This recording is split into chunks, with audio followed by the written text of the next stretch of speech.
అమెరికాకు వేసినంట ఎవరు చెప్పారు మీకు? అమెరికా నేను ఇక్కడనే ఇండియాలోనే ఇక్కడనే సంపాదించా ఈయనే ఇస్తానా వాడు న్యూస్ ఛానల్ కూడా చక్రవర్తి తెల్ల ఉన్నాడు ఎర్ర ఉన్నాడు అని చెప్పేసి అమెరికా వేసిండని చెప్పగానే ఇక అందరూ అమెరికా వేయండి అంటున్నారు. అంతేం లేదు. అందరికీ నమస్కారం. వేదిక పై ఉన్న పెద్దలందరికీ నమస్కారం. మా గ్రామస్తులకి చిన్నపిల్లలకి ప్రతి ఒక్కరికి నమస్కారం. ఆకారం సీనన్నతో నా పరిచయం చాలా గొప్పది. ఎంత గొప్పదో మీకు చెప్తా. ఇప్పటివరకు అంబేద్కర్ గారి గురించి చెప్పారు, చాలా గొప్ప గొప్ప విషయాలు అన్నీ చెప్పారు. సో ఇప్పుడు నేను అవే మళ్ళా స్టార్ట్ చేయడం కంటే అసలు మీ ఊర్లో లైబ్రరీ పెట్టిన వ్యక్తి గురించి మీకు చెప్తా. నేను నా కాలేజ్ టైంలో ఏదో ఎన్ఎస్ఎస్లో తిరిగినప్పుడు ఈ రైతు ఆత్మహత్యలు చూసినప్పుడు ఒక మాట అనుకునేవాడిని, ఏమైనా డబ్బు సంపాదిస్తే రైతులకు ఏమైనా సేవ చేద్దాం అనుకున్నా. మరి ఏదో కాలం కలిసి వచ్చింది, మంచిగా డబ్బు సంపాదించుకున్నా, నాకు పెద్ద షోకులు ఏం లేవు. ఏం చేద్దాం అనుకున్న కొన్ని క్రమంలో నాకు తారసపడ్డ విషయాలు ఇక్కడనే దుబ్బాక గజ్వెలు ఆత్మహత్యలకు మన జిల్లాలో నంబర్ 1 ర్యాంక్ వరకు అందియాలంటే అబద్ధమని నిజం. మీరు ఎప్పుడు దుబ్బాక ఏరియా వస్తుంది. దుబ్బాకలో చాలా ఆత్మహత్యలు, దాని పక్కన గజ్వెల్లో నేను చూశాను. మెల్లమెల్లగా సేవా కార్యక్రమాలు చేసుకుంటూ సిద్దిపేటకు వచ్చినప్పుడు నాకు ఆకారం సీనన్న కానిస్టేబుల్ సీనన్న నాకు టీవీలో చూసిన తర్వాత ఆయన పరిచయం అయ్యిండు. ఫౌండేషన్ పెట్టాలి అని అనిపించినప్పుడు ఒక అతిథి కావాలి నాకు. ఎవరిని వెళ్దాం అనుకుంటే పెద్ద పెద్ద కమిషనర్లు ఉన్నారు, ఎమ్మెల్యేలు ఉన్నారు, మంచి వాళ్ళు ఉన్నారు. కానీ పెద్ద అంటే దానికి ఒక డెఫినేషన్ ఉండాలని చెప్పేసి ఈ మనిషిని పిలిచిన. ఎవరిని? ఆకారం సీనన్నని పిలిచిందో లేదో 33 ట్రాన్స్ఫర్లు అయినాయి ఆయనకి. 33 ట్రాన్స్ఫర్లు ఉన్నాయి దయ వల్ల. 23 ట్రాన్స్ఫర్లు అన్ని కొత్త జిల్లాలన్నీ తిప్పుకొచ్చిర్రు ఆయనని. తర్వాత అయినా మా స్నేహం అలాగే ఉంది. నేను సంపాదించిన సంపాదన దాదాపుగా ఒక 10 కోట్ల రూపాయలు ఖర్చు పెట్టిన. ఈ విషయం నాకెట్లా తెలిసిందంటే, నన్ను గతంలో ఈ రైతులకు సేవ చేస్తాడు వీడు, రైతు ఆత్మహత్యలు తీసుకొస్తుండని జైల్లో వేసిరు. ఆ జైల్లో వేసినప్పుడు నా ల్యాప్టాప్ దొరుకుతుంది, అలా లెక్క తీస్తే ఒక 10 కోట్లు మంచిండి. నా పోలీసు అయినా కూర్చోబెట్టి, నువ్వు దేవునివే అనేవా, నువ్వు ఇంత మంచి చేసినావు, 10 కోట్ల రూపాయలు వంచాడు ఎవడన్నా అన్నాడు. ఆ 10 కోట్ల రూపాయలు నేను అలా 3 రూపాయలు మితిగాడి నడుపుకుంటే నాకు 30 లక్షలు వచ్చేది. కానీ ఎక్కడైతే ఆ డబ్బు ఇచ్చానో ఈ దుబ్బాకలో కానీ గజ్వెల్లో కానీ వాళ్ళందరూ చాలా గొప్పగా బతుకురు. అంతకంటే తృప్తి నాకు ఇంకొకటి లేదు. నేను ఇచ్చిన ఒక్కొక్క కుటుంబం లక్ష రూపాయలు ఇచ్చిన. లక్ష రూపాయలు ఇస్తే ఎక్కడెక్కడ ఇచ్చినో అక్కడక్కడ చాలా వరకు ఆ జీవితాలు బాగుపడ్డాయి. సో దాన్నే నా ప్యాషన్గా చేసుకున్న. తర్వాత రాజకీయాల్లోకి వచ్చిన. ఈ జైలు కార్యక్రమం ఎప్పుడైతే నేను ఫస్ట్ టైం జైలుకు పోయినో అవి ఆయన పరిచయం అయ్యాడు. నా పక్కకే వచ్చిండు జైలు మేటు. మొదటి రోజు నన్ను ఎప్పుడన్నా గుర్తుపట్టినవా అన్నాడు. అరే నేనే ఫేమస్, ఈయన నన్ను గుర్తుపెట్టినవా అంటే ఈయన ఆ దేవుళ్ళని ఇట్లా అన్నాడు అట్లా నాకు తెలుసు, కానీ ఈయన తెలియదు. జర ఇట్లా నిగనిగా అయ్యిండు జైలు నుండి. ఏంది అన్నా అని చూసిన. నేను అయ్యప్ప, అరే అన్న నువ్వు నన్ను చూసినావా అన్న. నువ్వు ఏదన్నా తెలియదు. నేను మొన్న రైతులకు పోయి, అరే నువ్వేనా అన్న అన్నాడు. అంటే వెళ్ళింది జైలుకైనా అక్కడ జ్ఞాన సంపద లాంటి బైరి నరేషన్ లాంటి వాళ్ళ దగ్గర చాలా మంచి విషయాలు తీసుకునేవాడిని. ఆయనతోటి చాలా సమయం గడిపేవాడిని. నేను ఆ సమయం గడుపుతుంటే పోలీసు వాళ్ళు అంతకన్నా బైరి నరేష్ చక్రధర్ ఏ ముచ్చట్లు పెట్టుకుంటుర్రా అన్నట్టు. అంటే ఇద్దరు మిలిటెంట్లే. ఒక రకంగా చెప్పాలంటే ఇద్దరు విప్లవకారులు. నేనేమో లేటెస్ట్గా వచ్చిన, అదేమో పాతది. ఈ 2 కలిసి సెట్ ఉంటాయి అనుకునేవాళ్ళు. యాక్చువల్గా నా కార్పొరేటు నా జీవితమే వేరే ఉండు. కొన్ని పరిచయాలు సమాజంలో, కొన్ని బాధలు. నా కళ్ళ ముందు ఒక 30,000 రూపాయలు లేక ఓ షావుకారి, అప్పు తీసుకున్నావురా పొలానికి, పైసలు ఏ శాతం కాకపోతే నీ పిల్లని పంపన్నాడు. దెబ్బకి ఇజ్జత్ గల్లోడు ఆయనతో ఊరేసుకొని చచ్చిపోయాడు. ఆ రోజు నాకు అనిపించింది, ఒక 30,000 రూపాయలు ఒక మనిషి ప్రాణం తీస్తే మనం సంపాదిస్తున్నాం కదా, పంచుదాం ఏడికైతే ఆడికైతే. నా భార్య పిల్లలకు కావాల్సినంత ఓకే మేము బాగున్నాం, ఏం పెట్టుకపోతామా తీసుకుపోతామా అని సిద్దిపేటలో 2022లో బతుకమ్మ పెత్తరమాస రోజు 100 మందికి ఒకటే రోజు 1 కోటి రూపాయలు ఇచ్చిన.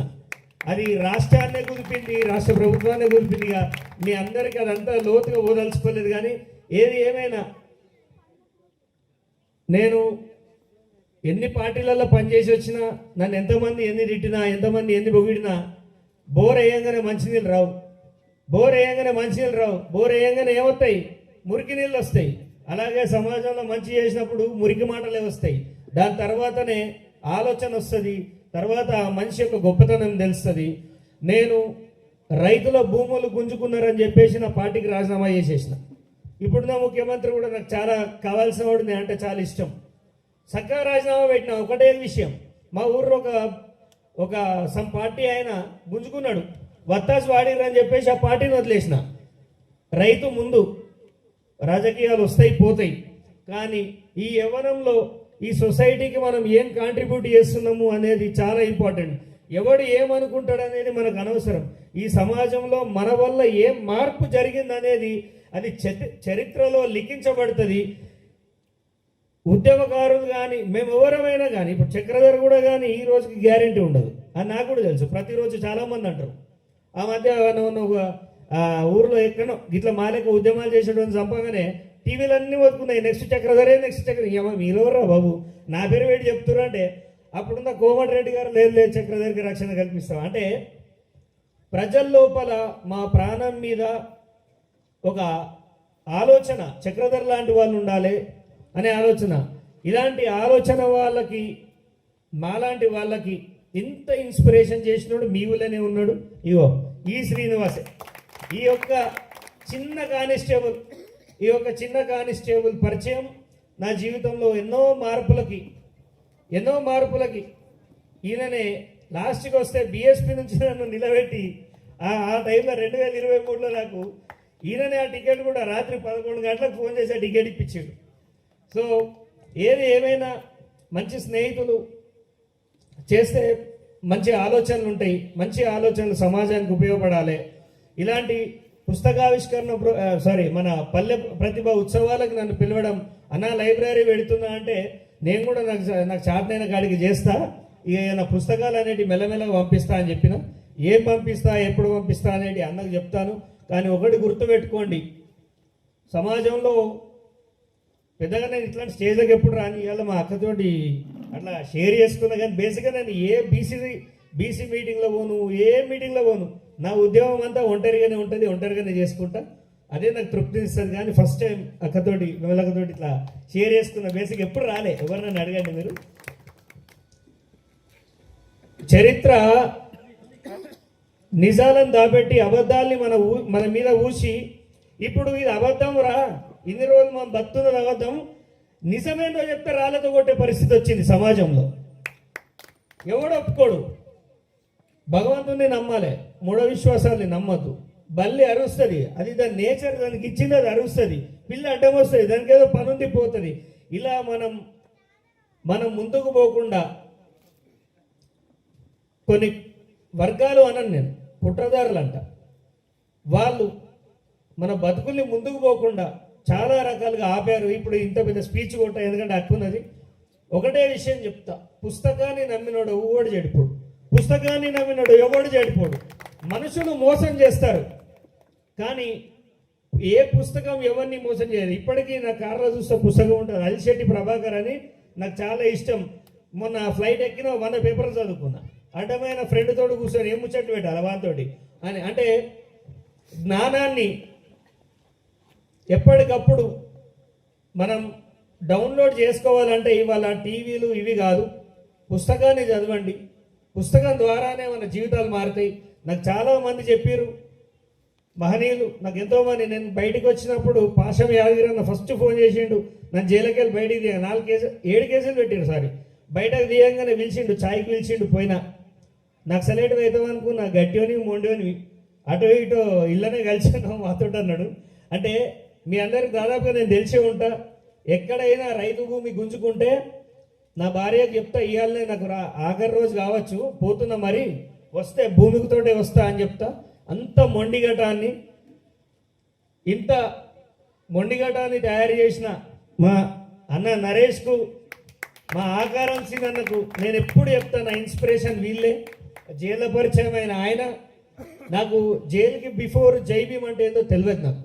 నేను ఎప్పుడు అనలే. నేను హాయ్ హలో గుడ్ మార్నింగ్ ఇదే మనదంతా. అది ఆయన నేర్పిండు. జ్ఞానం అంటే ఏందో నేర్పిండు. నిజంలో బతకాలని నేర్పిండు. నిజాయితీగా బతకాలని నేర్పిండు. ఇగో ఈయన నా స్నేహితుడు. ఇలాంటి వాళ్ళు మా ఇంట్లో విమలక పాట కూడా వస్తా ఏమంటారు, చలో ధూమ్ధామ్ అన్నప్పుడు అక్క ఒక సిగ్నేచర్ స్టెప్ వేస్తుంది. ఇంట్లో టీవీలో పెట్టుకున్న ప్రతిసారి ఆ స్టెప్ వేస్తా. అలాంటి నేను ఇవాళ అక్కతోటి కూర్చున్నా. నేను ఏ ఎమ్మెల్యే పక్క కూర్చున్నా, మినిస్టర్ పక్క కూర్చున్నా, సీఎంతో కూర్చున్నా ఆనందపడగని అలాంటి పోరాటాలు చేసి ఎంతోమంది ఉద్యమకారులు వాళ్ళ ప్రాణాలు గాల్లో కలిసిపోతుంటే అయినా కానీ భయపడకుండా ఇంకా గొంతు పెంచుతా అని అలాంటి అక్కలతో కూర్చున్నప్పుడు ఆ ఆత్మలన్నిటినీ వశీకరణ చేసుకొని కూర్చున్నా అనిపిస్తుంది. నాకు ఇప్పటికీ చాలాసార్లు బాధ అనిపిస్తుంది సబ్జెక్ట్ కాకుండా. నేను అప్పుడప్పుడు మదన పడతా ఇలాంటి స్టేజ్లో చెప్పాలి. ఈ మధ్య స్టేజ్లో మేము మాట్లాడాలంటే భయం అవుతుంది. నేడేవో పోలీసు చక్రిగాడేవో అన్నాడు, కేసు పెట్టేయాలంటారు. కానీ అడవులపై గద్దలు కాదక్క కద్దరు వాలింది. అడవులపై కద్దరు వాలి ఎర్రటి ఆరుద్ర పురుగుల్ని ఏరివేస్తున్నది. ఇక ఇంతకు మించి ఎక్కువ చెప్పని ఇది నా మనసులో బాధ అక్కకి చెప్పిన. ఏదైనా ఆకారంలో ఏ అవసరం అంటే పుస్తక సంబంధించి నేను ఏ పుస్తకాలైనా పిల్లలకి ఇస్తా. బాగా చదువుకోండి.